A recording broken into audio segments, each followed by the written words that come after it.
હાલ પ્રેમ લગ્ન કરતા લોકો માટે એક દુઃખદ સમાચાર સામે આવી રહ્યા છે। મધ્યપ્રદેશના ગ્વાલિયરમાં મંગળવારે રાત્રે 9 વાગે ગોલાકા મંદિર વિસ્તારમાં મહેશ ગુર્જર નામના પિતાએ તેની 20 વર્ષની દીકરી તનુ ગુર્જરની પોલીસ અને પંચાયતની હાજરીમાં જ દેશી બનાવટની પિસ્તલમાંથી ગોળી છોડીને હત્યા કરી હતી।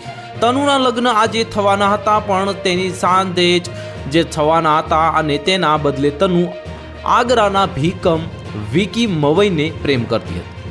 તેઓ 6 વર્ષથી રિલેશનશિપમાં હતા। પિતાને આ મંજૂર ન હોવાથી તનુએ મંગળવારે બપોરે એક વિડીયો બનાવીને સોશિયલ મીડિયામાં અપલોડ કર્યો હતો અને આના પગલે પિતાને ગુસ્સો આવતા તેમણે આ ઘટનાને અંજામ આપ્યો હતો। તનુના પિતરાએ રાહુલે પણ તેના પર ગોળીઓ છોડી હતી, જેથી તે જીવતી બચે નહીં।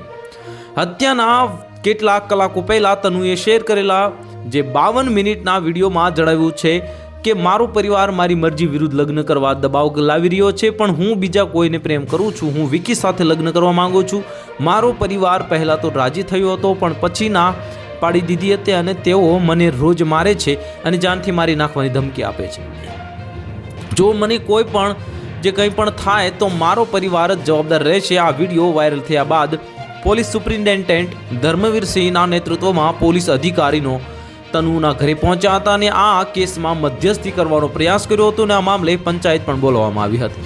તો હાલ માટે આટલું જ। મળીશું નવી અપડેટ સાથે। જો તમને અમારા વિડીયો પસંદ આવતા હોય તો વિડીયોને લાઇક કરી દેજો, ચેનલને સબસ્ક્રાઇબ કરી બાજુમાં આવેલા બે લાઇકને દબાવી દો, જેથી તમને આવા સમાચારની અપડેટ મળતી રહે।